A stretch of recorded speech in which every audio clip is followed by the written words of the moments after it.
to all the people that thought Risen Reef should have been banned when that card was probably the best card in M20 Standard before we got Eldraine and everything, I would like you to meet his older brother, way bigger, way better. Uro, Titan of Nature's Wrath, is a 3 mana, 6/6 legendary creature Elder Giant. And what we can presume with the other one being spoiled in red and black, that there's going to be a cycle of 2-color Titans that will be coming out in Theros Beyond Death. So that's going to be exciting to see. But I think so far of the two, this one is head and shoulders like the best one. And I don't know how or what the other Titans have to do to be better than this one, but it's pretty good.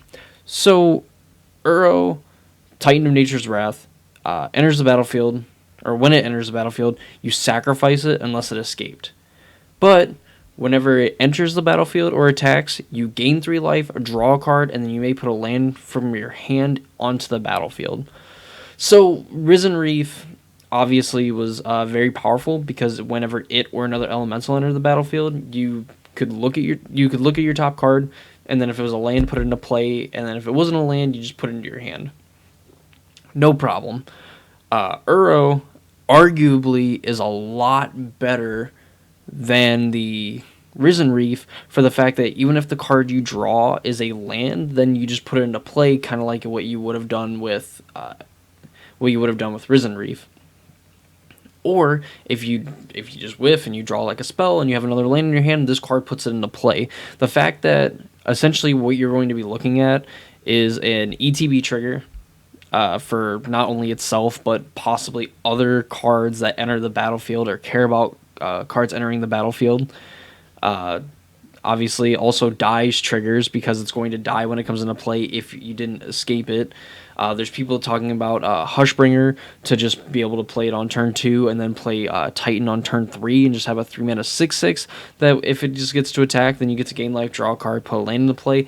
As I talked about with Polukranos in specific, I don't think they really even care that if the first time you cast this card, it's a gain 3 life, draw a card, put a land into play, because obviously ramping up to 5 is going to be important. There's a few ways in Standard right now to ramp into your 3s instead of playing like Paradise Druid and ramping into 4s. So playing Titan on turn 2 and then just like gaining 3, drawing a card, putting a land into play. You know how we had the Bant Field of the Dead decks and these Bant ramp decks that we had before we had Field of the Dead Bant and things like that. Playing a 5-drop on turn 3 was the thing, and the fact of staying blue-green lets you play some really powerful Simic creatures like Hydroid Krasis. It lets you play Nissa, which I don't think there's anything that's been spoiled in this set that can even still beat Nissa.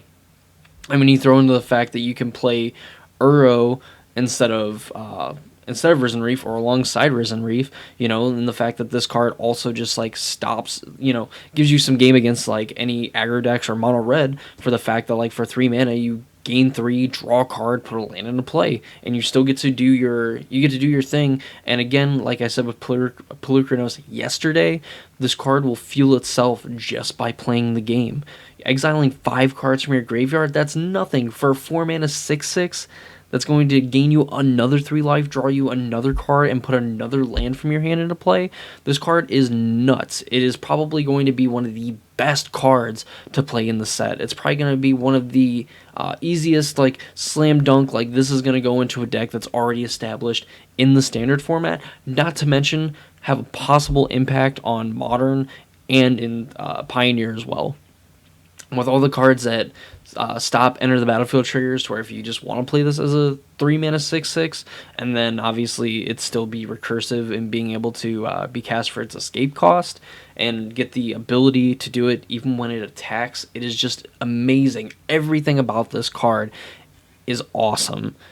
It's definitely not going to fly under anybody's radar after Risen Reef was a card that people played to death in M20 Standard and still even play now on Arena. Occasionally you'll see it, and even when you see it, like, it's still really good. Obviously those cards get multiples, Uro not so much, but at the same time, like, a 3-mana 6/6 that dies, then draws you a card and gains life, and ramps you, and just does all these things and checks all these boxes that you want to help you set up for a big late game payoffs, turns and turns ahead, while also just being a late game payoff on his own, and being this source of like card advantage, really stopping your opponent from wanting to progress their board, making it hard for them to out aggro you when they're probably having to chump this guy, and then you're also gaining life, and again getting ahead on cards, getting ahead on mana. This card is nuts. It is insane. It's probably my front runner again for the best creature in the set. It and Polukranos are very powerful. Will they see play side by side? Probably not. But Uro for sure. In these green-blue like ramp decks, or like Bant Ramp or something like that, some big blue-green X ramp deck is going to love Uro, and Uro is going to love it, and it is probably going to be the bane of some standard players' careers for a very, very, very, very long time, while it's in the standard format for about 1.5 to 2 years. That, my friends, is my evaluation of Uro, Titan of Nature's Wrath. This card is nuts. If you can pick it up, play it. It's going to be amazing, and it's not going to disappoint, and it's going to feel good casting it for the 100th time as it was casting it the very first time. So with that being said, if you guys enjoyed the video, please leave a like.